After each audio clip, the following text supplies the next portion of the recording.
நீயும் நானும் ஊழியத்துக்கு வந்திருக்கிறோம், நம்மளுக்கு எந்த தடையும் கிடையாது. உனக்கு நீயே ஒரு தடையை போட்டுக்கலைனா, ஒரு வரமுறையை வகுத்துக்கிறலைனா இந்த ஊழியத்துல நிக்க முடியாது. எத்தனையோ ஊழியக்காரங்க எனக்கு முன்னால வந்திருந்தாங்க, எத்தனையோ போயிருக்காங்க. யூதாச பாக்குறான், இயேசுவை காட்டி கொடுத்தவன் 30 வெள்ளிக்காசு எதுக்கு வாங்கினா? ஒரு நல்லா வாழ்ந்துக்கலாம், என்ன பண்ணிடலாம், 30 வெள்ளிக்காசு கிடைச்சா அதை வச்சு நம்ம வறுமை தீர்ந்துடும், நம்ம மகிழ்ச்சியா வாழ்ந்துடலாம், யாரு எப்படி போனாத்த என்ன அப்படின்னு தான் நினைச்சுதான் வாங்கினான். அவன் மனசு வாங்க சொல்லிச்சு, மரவுல போய் வாங்கினான். அதை வச்சு வாழ்ந்தானா? இல்ல.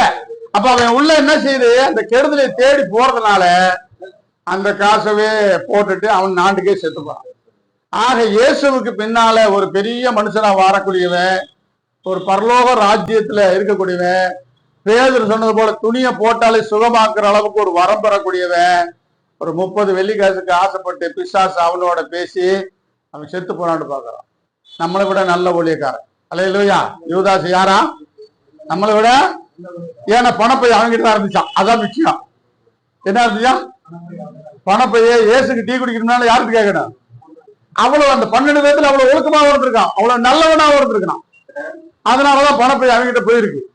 ஆனா அவனுக்கு அந்த நிலைன்னா உனக்கு எனக்கு என்ன நிலைமை என்பதை தெரிஞ்சு ஊழியம் செஞ்சீங்கன்னா உங்களை ஆசீர்வதிப்பார். அல்லேலூயா.